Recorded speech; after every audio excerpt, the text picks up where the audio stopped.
Candidates will share their thoughts, demonstrate their confidence, and inspire others with their wisdom. Ladies and gentlemen, let us begin. Let us begin with candidate number 1. Maraming sa iyo, candidate number 1. Anong namamating mo niya na ika-affirming ang ilog na naluluwas? Di ka kabahan. Sa hiling mo, ang kabanayan, nakasabang iyan sa success ka sa buhay. Aday na. Kaya parang ako, masubukan ka kabahan dumaan, kahit po handa pa ng halino ng kabano. Para sa iyo, may ko niya nabanggay, isay ang sa iyong inspirasyon sa pagbaling mo dito. Sa kuyang pamilya dahil po sila ang papatatag sa kuya sa Oroaldo at nagsasakripisyo sa kuya kung ano ang ito po. Ay matibayan sa kanila. Pero maguntayan ang hapon yung tigpangano ko pa sana, tigpakalma ko pa sana si candidate number 1. Pero hanggang anakan sa ikong hapon, pilit na. Basahan ko po ni 2 beses ang sa tugang questions. Pero dapat yung target-target ang kamon. Relax na para sa iyo masakang mga patikit. Ang sa iyong kangaputan, para sa iyo, ano ang tunay na kahulugan ng kagandahan? Patuloy ko, para sa iyo, ano ang tunay na kahulugan ng kagandahan? Maraming salamat po sa napakagandang katanungan. Para po sa akin, ang kagandahan ay hindi lang nakikita sa inyong itsura, kundi sa iyong mabuting puso o ugali. Yun lamang po, maraming salamat. Thank you so much, candidate number 1. Manang supporter ni candidate number 1. Agawa maning 125. Sabi niya, 125 na lang supporter ni candidate number 1. Let us welcome candidate number 2. Marin na ba sa iyo, candidate number 2? Ano man ang ginibo mo, ginibo mo paagi para makaabali ka din mo na nabanggit. So ginibo mo paagi para makaabali ka din mo na nabanggit.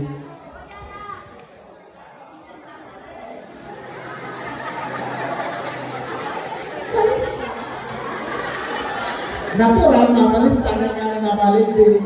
And sa kadagulan ng mga audience na video, para sa inyo, isa ang number 1 na supporter mo man dito, nagsusupport man sa inyo. Hi ma, good evening, I love you. Tapos pag sa personal pag nasa labas, tayo naman sabihan ka, tigkabahan ka man mo ng candidate number 4, dahil mo.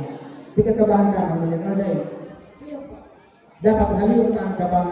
Sabi ko nga nagkasabak ko, kung sa candidate number 1, nagtatarget ka din ang gamot. Pag hilig mo masagamot ko, pagpasa mo sa mga girinig-ginig mo pala, normal na pala ng kabang, normal na pala ng kabang. Kaibahan pala niyan sa success ang kabang na iyan.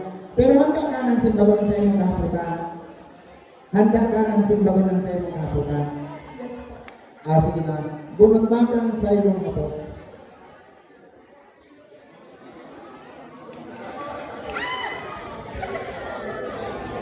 Remember lang pagkabos na habang nagsisimpan ang sa mga kandidata na kung pwede, dahil kita mag-create ng mga report para dahil sa kita mag-isara. Ang sa imong hapot, candidate number 2, paano mo hinaharap ang mga pagsubok at kritisismo? Otro ang hapot, paano mo hinaharap ang mga pagsubok at kritisismo?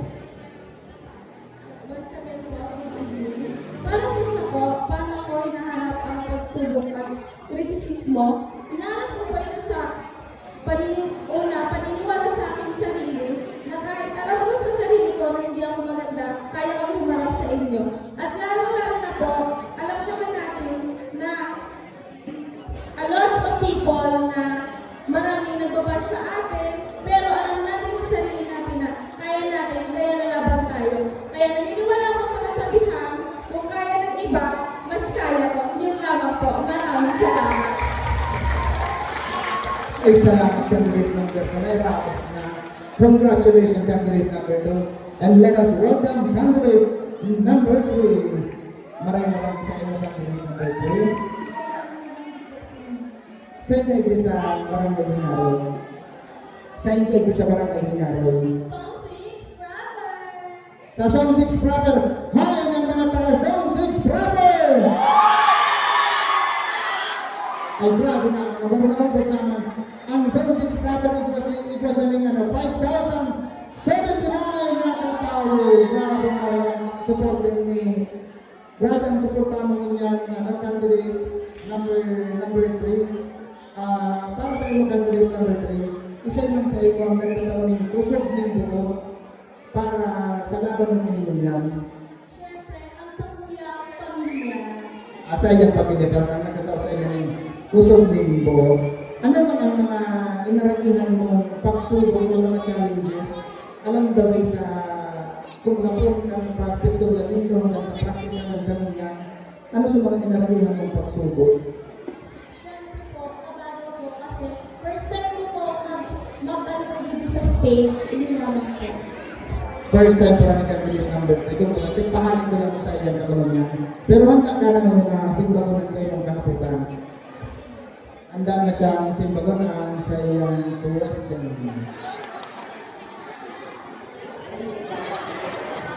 Babasahan ko po ng 2 beses ang hapot. Ay possible naman. Ang sa iyong kahaputan, paano mo magagamit ang social media sa mabuting paraan? Ulit ang hapot, paano mo magagamit ang social media sa mabuting paraan? Salamat po.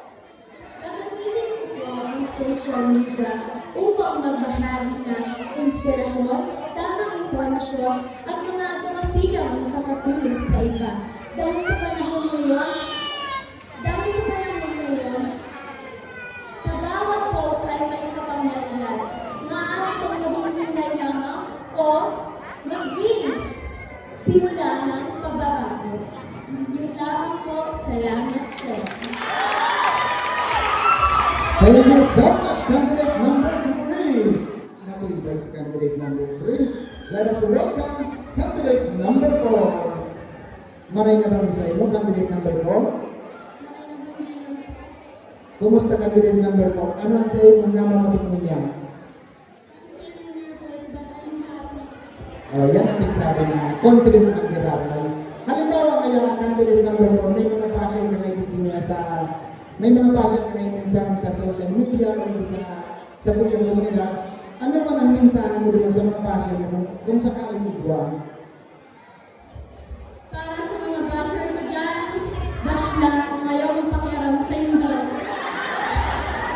Sabi ni candidate, mag-bus lang ka mo kasi ma-tricycle. Bahala ka kayo maglumat sa bus.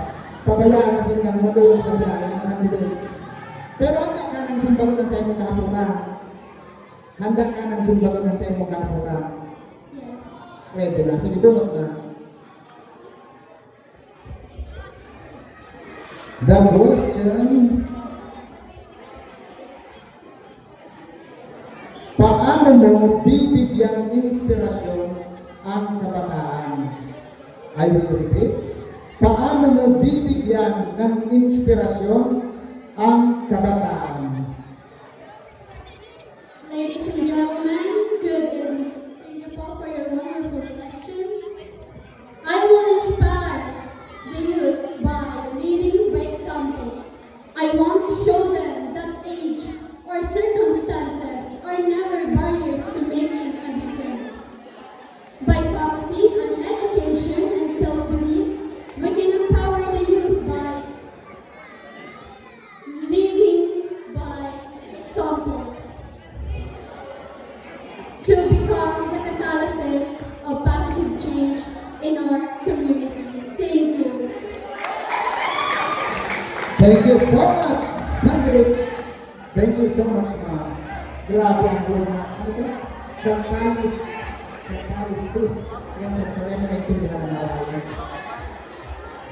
Up next, candidate number 5. Good evening, candidate number 5. Pagkakita mo naman yung candidate number 5. 18 years old na si candidate number 5. Anong sa imong nama katingin niya?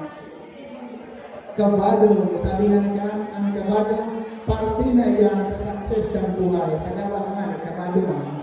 Nagdadagot sa mga question kaya, candidate number 5, para sa imong mga event na inyo, ano man ang role kang sa imong pamilya?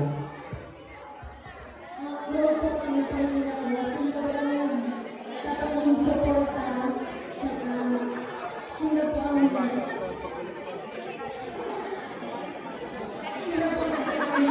gusto mo lang Ano man ang mensahe mo, kung sakaling nga ang si mama mo o si papa mo, ano man ang mensahe mo sa iya? Salamat po sa pagsuporta sa kuya. Pero love you. Mga dikit pang hapon, pang maalaala mo kaya ng segment ay dito. Pero handa ka ng simbaro ng sa iyong hapon. Handa na. Bunot natin sa iyong kahaputan.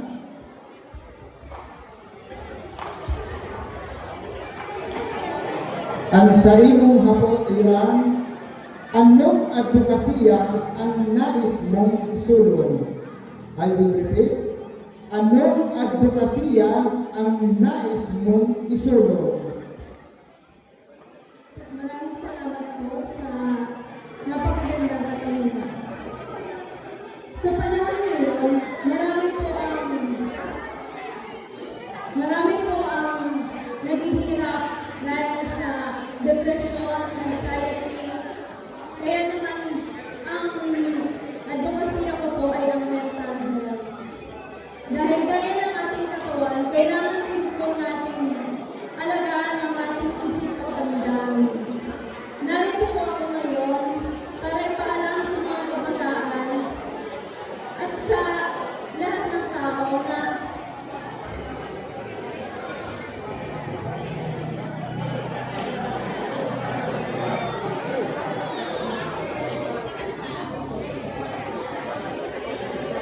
meron pong mga taong handang makinig sa atin na kaya nating pagsabihin ang ating problema para magumaan ang ating pakiramdam. Yan lang po. Maraming salamat. Very well said. Thank you so much, candidate number 5.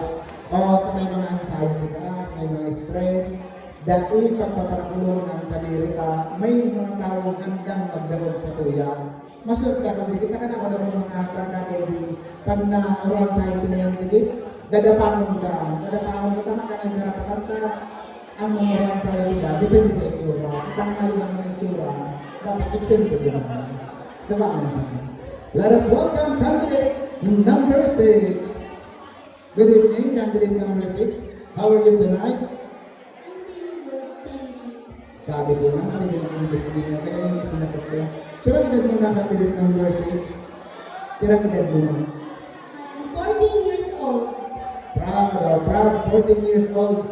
Sana sa kabos na kabataan igdoy, dawa pirang edad. Ano man ang edad ka, pag may talent kita, iniwas na ang talent ka. Kasi maging inspirasyon kita sa ibang kabataan na minsan daw may mga talent na tigba para tagong-tago pa. Ano man ang mensahe mo sa imong mga sa imong pamilya mo? Sa imong pamilya na nakasuporta sa iyo, ano ang mensahe mo sa ila? Sa mensahe mo kay mama mo, kay papa mo, o sa family mo, ano ang mensahe mo?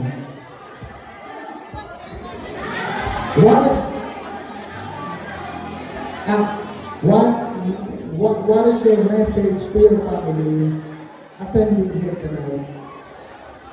Thank you for a wonderful question, Mr. Ansa. To my family, my dear family who is attending me right now, I appreciate your support and I am so grateful to be on this stage and I thank my family for supporting me. For any challenges I'm in, they are always here to support me. Thank you. Hindi pa yun ang tanong na kapag maybe you think that is the final question, but But now you need to pick your question, candidate number 6. Nakapalaban sa English talaga na. Pero pwede kong i-translate yun sa English. Pero masik-masik na. Kaya ang problema lang. Here is your question, candidate number 6. Paano mo hinihikaya ang ibang kababaihan na maniwala sa kanilang sarili? I will repeat the question. Paano mo hinihikaya ang ibang kababaihan na maniwala sa kanilang sarili? Thank you for another wonderful question, Mr. Manson. My answer is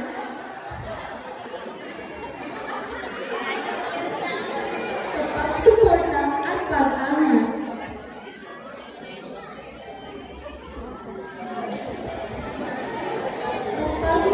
Kapag nagtiwala tayo sa isa't isa, walang imposibleng magagawa ang isang babae. Thank you. Very well said, candidate number 6. Thank you so much. And let us welcome candidate number 7. How are you tonight, candidate number 7? Ayun, laban lang talaga. Saan ka nag-eskwela, candidate number 7? Anong grade mo na sa Lasal? Grade 12 graduating. Sa mga taga-Hingaro dito, sa experience mo hindi sa Hingaro, para sa imo, ano ang pinaka-proud ka hindi sa Barangay Hingaro? Kung baka pag nalunod ng word na Barangay Hingaro, para sa imo, ano ka-proud ka sa Barangay Hingaro? Diyan po sa partinatan si Chunaw. Magayod po ang palibot dyan. Kadakal po ang tanong ng mga parol. Pero na-experience mo magtarong, magtagibok o maghawak na yan, na-experience mo, dahil pa ba? Dahil pa bang pala. Pero okay lang yan, natrabaho naman ang mga nakakaedad sa ilan. Handa ka na simba ko ng sa iyong kaputan. Sige na, bumot na ka sa iyong kapot.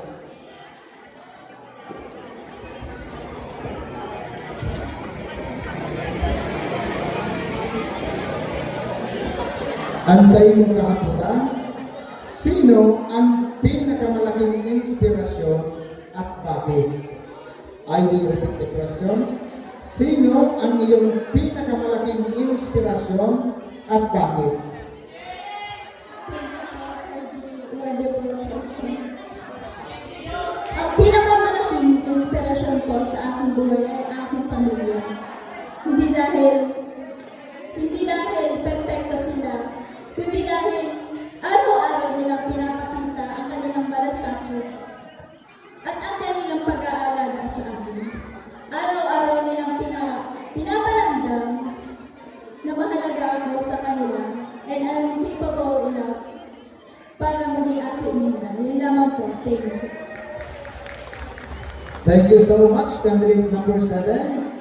Let us welcome candidate number 8. Good evening, candidate number 8. How are you tonight? Good evening po. I am feeling nervous but I am trying to enjoy the moment. Very well said. Karilisan naman kita dito. May sarap ako. What is the most important role of your family?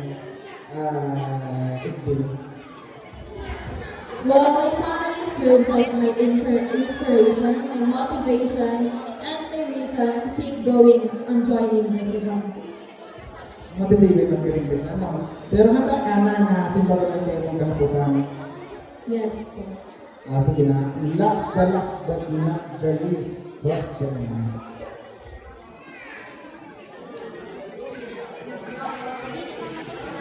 Ang sa iyong kahaputan, kung papipiliin ka ng isa, alin ang pipiliin mo? Libro o internet at bakit? Ulitin ko na. Kung papipiliin ka ng isa, alin ang pipiliin mo? Libro o internet at bakit? Good evening, Barangay Hingaro. Thank you for that question. If I would be given a chance to choose between a book and an internet, I would choose the internet. Because we are already living in a globalized era where modernization and technology matters. And I believe that through internet, we can connect to the whole world in just one click. And it will allow us to give access to knowledge, to information, to opportunities, and to the voices that were once unheard. And I believe that through internet, we are able to learn, to share, and to inspire the people beyond borders. Because I believe that the internet should serve as our tool to inspire, to inform, to grow, and to unite us instead of dividing us. And that would be all. Thank you! Grabe.